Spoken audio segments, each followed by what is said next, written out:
Oke, halo semuanya, welcome back to William Martanto YouTube channel, dan kali ini kita akan ngebahas atau saya akan membagikan kepada kalian tips untuk mengakali, ya, mengakali kalau misalnya suatu ketika transaksi market sedang sepi. Ya, sebenarnya kondisi ini lagi terjadi sekarang sih saat vlog ini buat, tapi kalau misalnya suatu ketika market bisa aja ramai lagi dan bisa aja sepi lagi, maka video ini bisa dipakai lagi di waktu yang akan datang. Karena saya akan bagikan tips dan indikator teknikal yang bisa Anda pakai, kalau misalnya Anda adalah tipikal yang, ya let's say mau market kayak gimana pun kalau bisa ada trading-an, kalau enggak, ada rasa nggak enak gitu di hati. Ya itu hal yang wajar, karena mungkin pada saat market lagi uptrend, Anda terbiasa scalping dan sering benar, sehingga Anda merasa bahwa, "Wah lagi jago-jagonya nih." Tapi ketika market nggak mendukung, Anda merasa, "Ya gimana juga gue pengen ada saham lah di porto." Itu nggak salah, walaupun ya over trading bukannya bagus-bagus banget, tapi kalau misalnya emang Anda bisa ikutin, nggak ada salahnya menurut saya. Jadi maksud saya kira-kira kayak gitu ya. Maksud saya lebih kepada kalau Anda menghadapi market yang sepi, tapi Anda merasa sesepi-sepinya harus ada saham yang bisa dibeli, maka ini tips bisa dipakai. Karena sebenarnya kalau market lagi sepi memang agak mengganggu, khususnya buat scalper karena, pilihan saham lebih sedikit, walaupun kalau kita bilang pilihan saham lebih sedikit malah jadi lebih konsen ya harusnya ya. Tapi kalau bagi orang-orang tertentu mungkin yang baru-baru di market, itu akan merasa agak keganggu, karena pilihan saham lebih sedikit, banyakan yang sideways gitu ya, banyakan yang habis dibeli nunggu, beli nunggu. Masalahnya walaupun ujung-ujungnya naik, nggak semua orang suka menunggu. Saya sendiri ngalamin itu ya, di WH Project ya, karena kalau ngomong stock pick, kami kasih ke member, ujung-ujungnya naik. Tapi kadang-kadang nunggu 1, 2 bulan, begitu tanya, "Ada yang beli nggak?" "Enggak," karena udah udah keburu lepas misalnya. Ya itulah kondisi yang saya maksud tadi. Kadang-kadang kita maunya trading-nya cepet, tapi market-nya nggak kasih, kitanya yang nggak siap, gitu. Tapi kalau misalnya Anda tipikal yang bisa 2 arah, artian mau scalping boleh, mau swing boleh, ini video yang tepat karena saya juga membagikan ini sebagai tips yang saya lakukan sendiri pada saat marketnya lagi sepi. Saya sendiri tipikal yang sebenarnya swing, tapi kalau market suruh scalping saya akan ikutin, gitu. Itulah kenapa, video ini saya harap berguna banget buat Anda yang sepemahaman sama saya, gitu ya. Oke, kita akan mulai aja langsung untuk share screen grafik di TradingView. Nah ini, yang saya lagi buka adalah IHSG dan untuk menjelaskan kondisi sepinya yang lagi terjadi ya. Kalau kita review dikit aja, sebenarnya saya tahu sih dalam jangka panjang ini nggak terlalu berguna, tapi saya cuma mau menjelaskan bahwa ini kondisi market yang mungkin jadi sepi. Memang sayangnya volume nggak diperlihatkan dari sini ya, volume data di sini, di TradingView. Cuman kalau kita mau tahu tebak-tebakan sepi IHSG itu biasanya kelihatan dari candlestick-nya teman-teman. Anda bisa lihat pertama tren besarnya sideways. Kalau kita lihat IHSG dari 2023 itu memang sideways doang. Bisa dibilang udah langsung kebaca areanya 6.500 sampai katakanlah di 7.000 gitu ya. Sebenarnya 7.000 nggak nyampe-nyampe sebenarnya. Jadi kalau kita ambil highest-nya 2023 aja mungkin sebenarnya cuma 6.500 sampai dengan 6.971. Ini area sideways, biasanya kalau sideways gitu hampir dipastikan sepi marketnya. Cuman kalau yang tahu yang nonton video ini belum lama di sekitaran bulan Agustus, karena video ini saya buat tanggal 16 Agustus, pasti ngerti ya bahwa yang saya maksud sepi juga kelihatan dari nilai transaksi, gitu. Yang pasti di bawah rata-rata. Cuman saya nggak bisa nyebut angkanya berapa, bukan karena mau bikin kesan misterius, tapi karena nilai transaksi nggak akan pernah bisa dibuat acuan secara khusus, mengingat jumlah investor selalu nambah, teman-teman. Jadi, kayak sekarang mungkin sekitaran 10 triliun itu tipis, bisa aja ya maksud saya 10 triliun dianggap besar gitu ya, di bawah itu jadi sepi, bisa aja di waktu yang akan datang 10 triliun sampai 20 triliun itu biasa aja gitu-gitu. Tapi untuk sekarang kondisinya lagi sepi. Nah, sebenarnya salah satu indikatornya saya selalu ingetin Anda kalau misalnya lagi sepi, pakai aja kayak gini, Anda bisa terapkan untuk saham. Misalnya apa ya, saya pilih Java aja kali ya, kita coba lihat. Ini Java adalah saham yang menurut saya cukup gampang dibaca secara teknikal sebagai contoh, gitu. Tapi untuk IHSG-nya saya kira sudah cukup karena tadi sudah menjelaskan bahwa sepi, gitu. Terlepas daripada pattern, karena sebenarnya kalau lihat pattern pasti ada yang bilang ini inverted head and shoulder.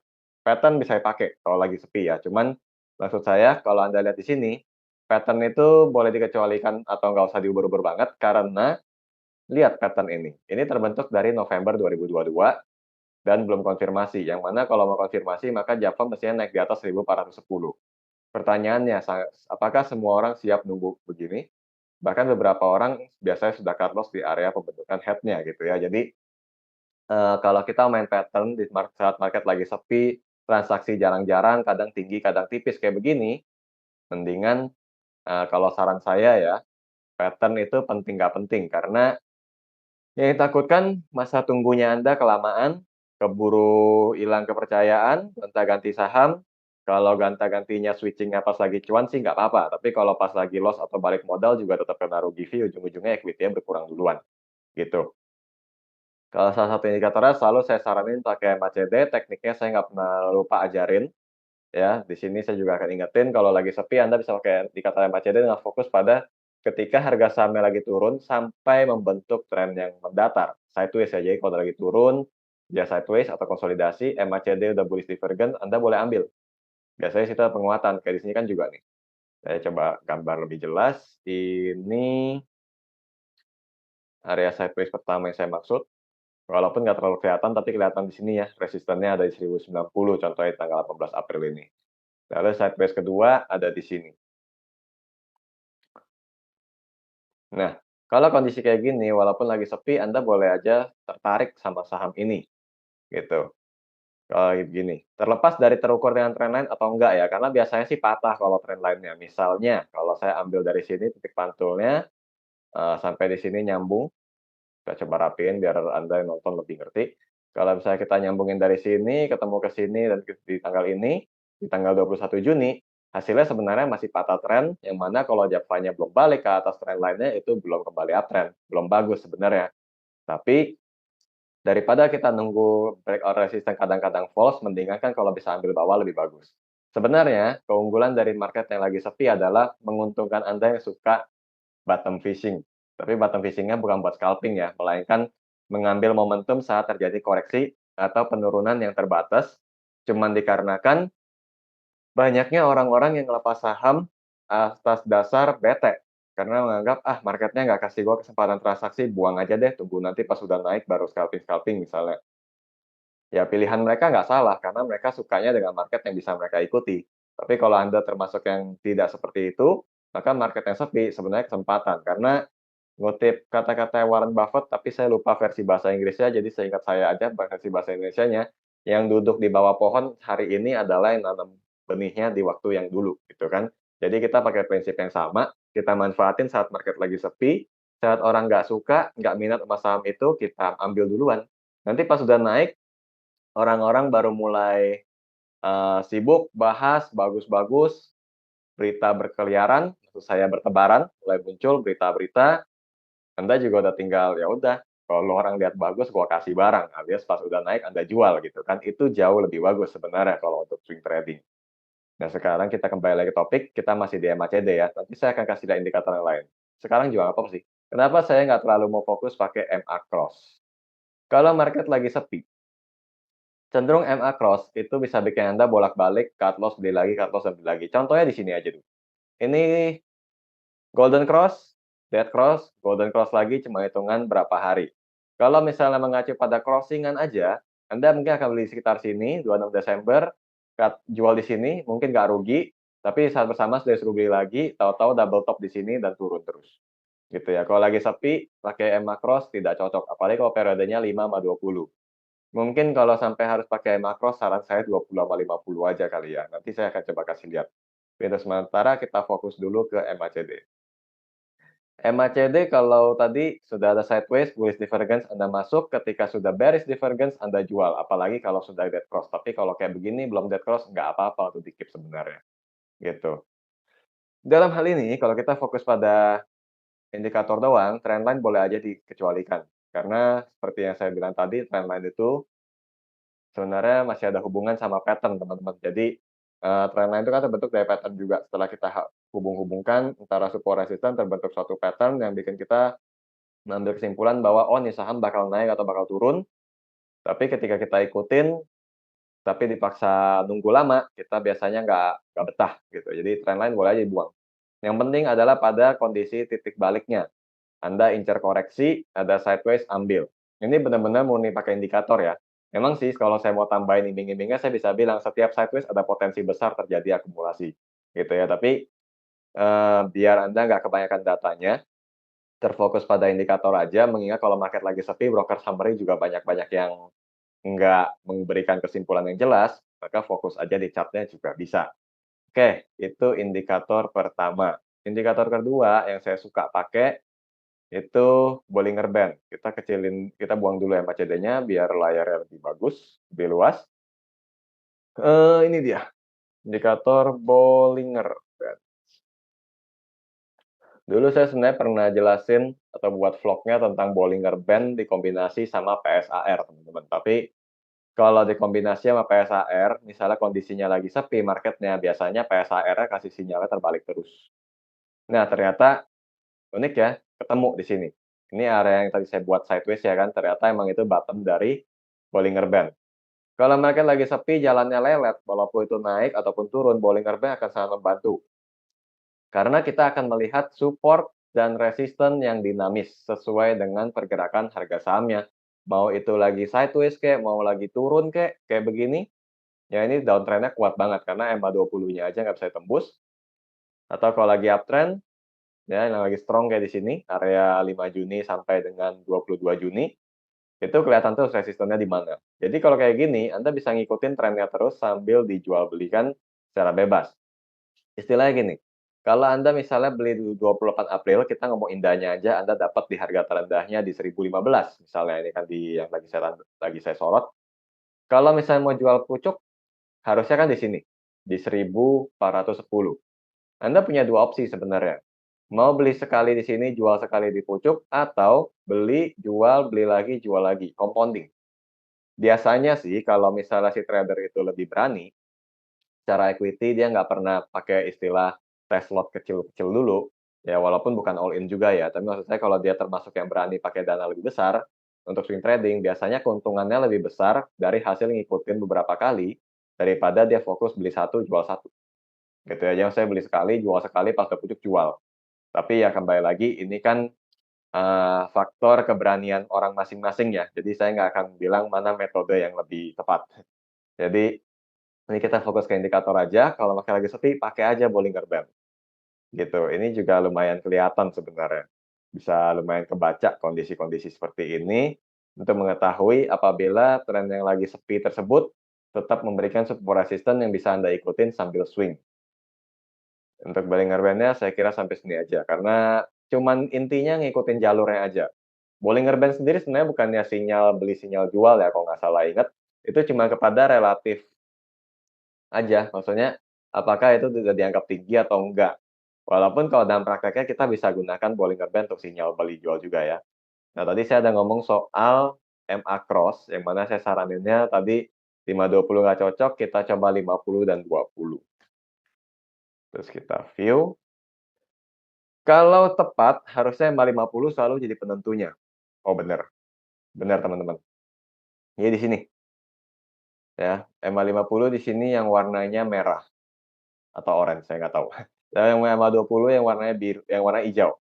Nah, jadi kalau misalnya ada crossingan MA5 MA20, uptrend-nya lebih jelas, support-nya lebih kelihatan. Tapi di sini tetap false juga ya. Jadi benar ya, kalau menurut saya MA cross itu penting nggak penting, kalau market lagi sepi mendingan nggak usah paksain.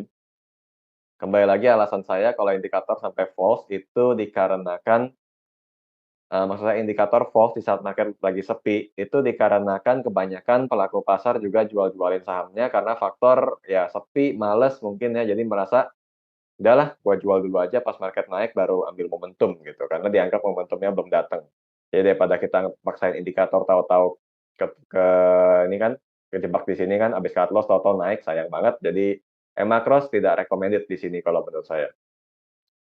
Indikator berikutnya yang saya suka untuk tren yang santai-santai itu aligator. Saya lupa sudah pernah ajarin di YouTube atau belum, tapi kalau misalnya udah pernah pun mudah-mudahan di sini lebih jelas ya.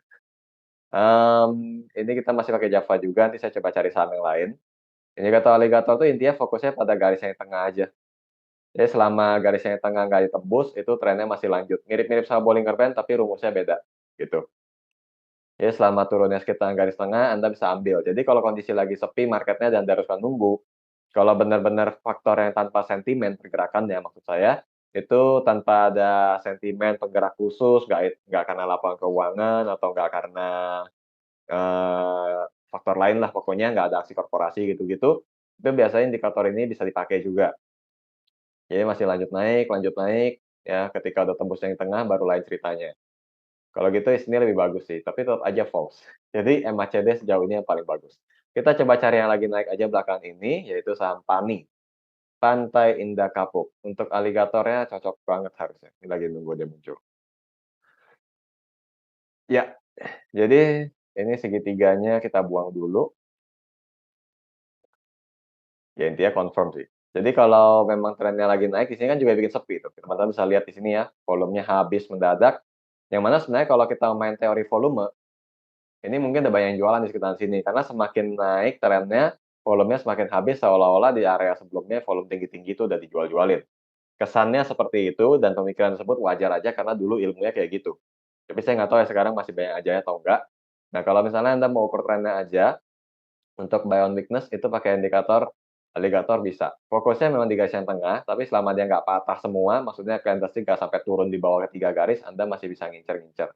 Apalagi kalau ada pattern kayak tadi, ya, ada pattern, terus di sini nyambung. Cuman kembali lagi, pattern nggak recommended. Perhatikan, ini bulan Mei, naiknya Agustus, 3 bulan, nggak semua orang siap nunggu. Jadi fokus aja pada indikator, dengan momentumnya adalah pada saat benar-benar candlestick ketemu sama garisnya. Nah, kalau market lagi sepi, saya biasa pakai indikator 3 itu aja, teman. Nggak perlu banyak-banyak, karena terlalu banyak seperti video yang saya sebelumnya, semakin banyak Anda juga bisa aja semakin pusing, karena tiap indikator punya indikasi yang beda-beda. Saya tadi kasih lihat bagaimana EMA Cross bisa gagal, ya bisa bikin Anda harus cut loss dulu terus uber lagi di atas, alligator juga sama aja. Tapi so far ya Bollinger Band sama MACD masih cocok, jadi Anda bisa gabungin juga kalau misalnya mau, atau salah satu aja juga nggak jadi masalah. Nah, yang saya mau jadikan menutup adalah market sepi bukan berarti nggak usah trading atau tinggalin market. Saya pribadi nggak setuju, bukan karena saya menginginkan orang transaksi mulu, enggak. Tapi karena kita, bicara jujur aja, bahwa market sepi, sepi bukan berarti tidak ada, sepi bukan nol, ya. Jadi kalau misalnya, kita ngomong, "Marketnya masih bisa buat trading nggak?